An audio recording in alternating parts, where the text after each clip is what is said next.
Now, I just want to say a little bit more about where the methane comes from. People refer to it as leaks all the time, and my good friend and colleague Charlie just referred to it as leaks, and I sometimes take objection to that. Leaks implies that it's an accident and there's a valve out there, and if you get your super big wrench, you tighten it down and it solves the problems and it goes away. And industry's been saying for a decade or so that they know how to solve those leaks. They're working on it. It's getting better and better. There are leaks.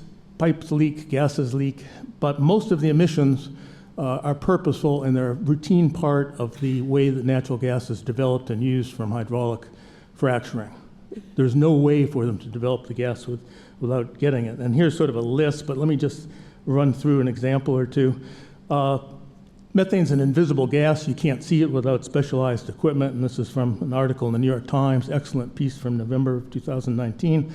The top shows a gas processing facility, storage and processing, as you'd see it with a naked eye, a normal camera. On the bottom is a special camera tuned to the infrared radiation of methane. So what looks like smoke there is not smoke, it's methane that's visible in that specialized camera. And you can see methane is coming out of one of those stacks. This is a routine pressure release. It happens all of the time. Sometimes they burn the methane. That's called flaring. It creates a lot of local air pollution, terrible from an environmental justice standpoint, but better for the climate.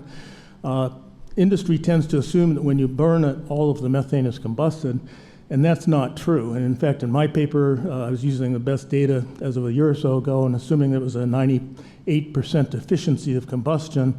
There's a new paper that came out about, 5 or 6 weeks ago saying that no, that's ideal lab conditions. And when you look at real world conditions, when the wind picks up, the flaring efficiency goes down. So on a windy day, the sort of picture is shown here, 40% of the methane escapes unburned into the atmosphere. They have to release it for pressure reasons, safety reasons. If you burn it, again, it's better for the climate, but nowhere near as good as people have claimed in the past. And then one more example, and this is taken very near my home in upstate New York.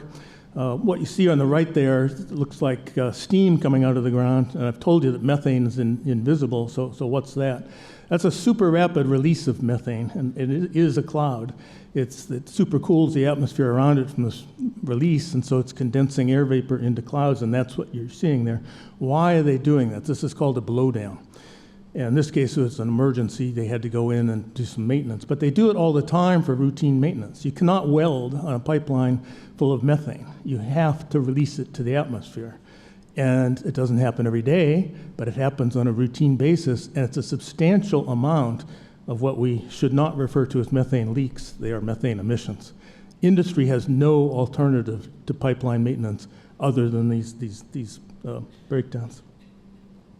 So that's my summary. Blue hydrogen is worse for the climate than if we're simply to burn fossil natural gas. It really makes no sense except as a greenwashing industry approach. And LNG has the largest greenhouse gas footprint of any fuel, 33% larger than coal. We need to move away from all fossil fuels as quickly as possible, as the IPCC has said, and as the nations of the world agreed in Paris back in December 2015. We should move away from LNG as quickly as possible, and we in the United States are the world's largest exporter. Thank you.